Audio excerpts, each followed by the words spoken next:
equipment that may live on past the life of the OHA grant.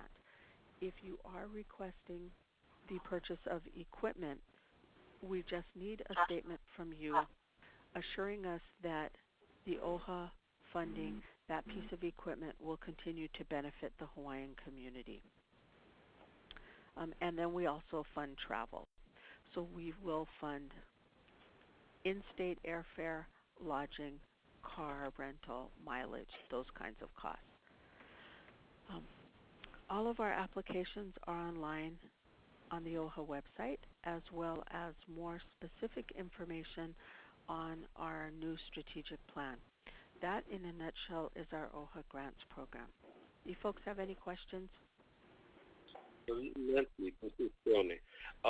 Can you tell them, because OHA and ANA does not really have a form of partnership other than the revolving loan fund, but there are some applications that I understand that you guys provide the 20% match that is required by ANA.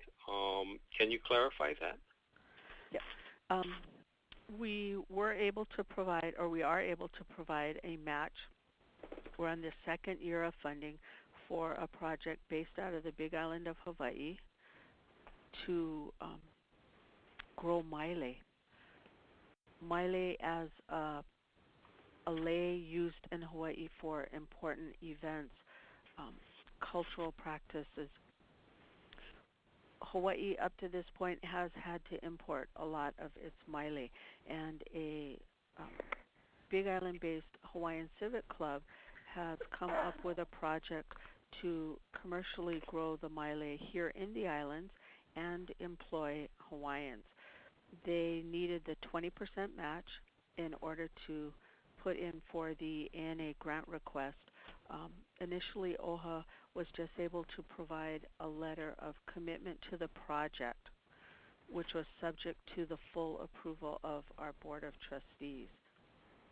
And subsequent to that, our recommendation did go forward to the trustees, and the organization was able to receive, as I said, they're on their second year of funding to match their ANA money. And yeah, we can open it up to questions for everyone. I just want to remind you that there is a evaluation that we'd like all of you to fill out prior to the end of the webinar. And especially for those of you who are from Guam, Saipan, and American Samoa, I think although this might not pertain to you directly, I think the way that OHA does things, the way that OHA supports the community, can be hopefully replicated in other areas. And some of those mandates and things like that, especially for the people in Guam and Japan and American Samoa, you know, the legislative type of things, that type of approach is really something to consider, because it will only strengthen our own native populations here. So if any of you have any questions for Nancy, please ask. Nancy, we did have one question come in. This is Kathleen, and individual wanted to know, when you receive the proposals, if they're found to be incomplete, do you just return the proposals without any comments to the individuals who sent those? When we're checking initial eligibility and we find that it's incomplete, we do send a letter back explaining what was missing from the application. Each year we have a small threshold of exceptions depending on the volume of grants we get. Sometimes an incomplete proposal will still be allowed for consideration if it's something minor that's not substantive information. If it's a technical piece that, as a grants person, I want to make sure I have in the file, but the application has enough information for a reviewer to make a judgment, we will send that on to review.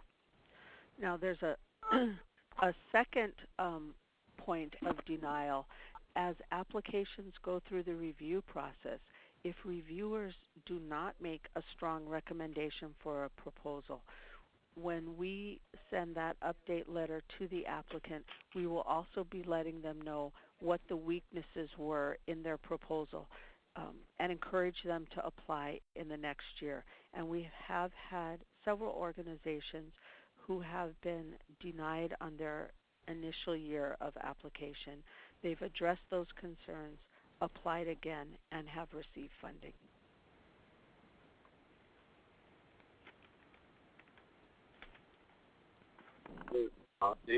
Any other questions?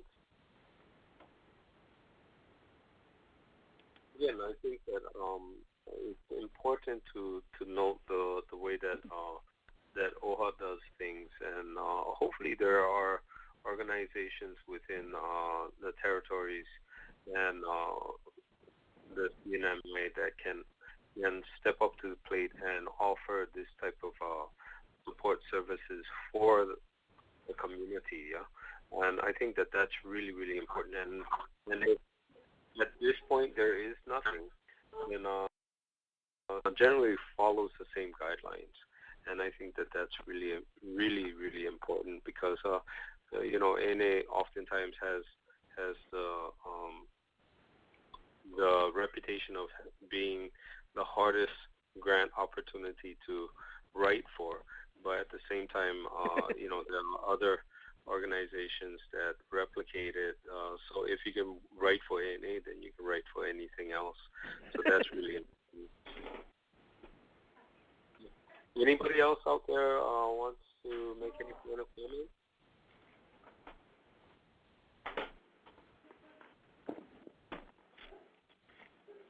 Okay. So thank you guys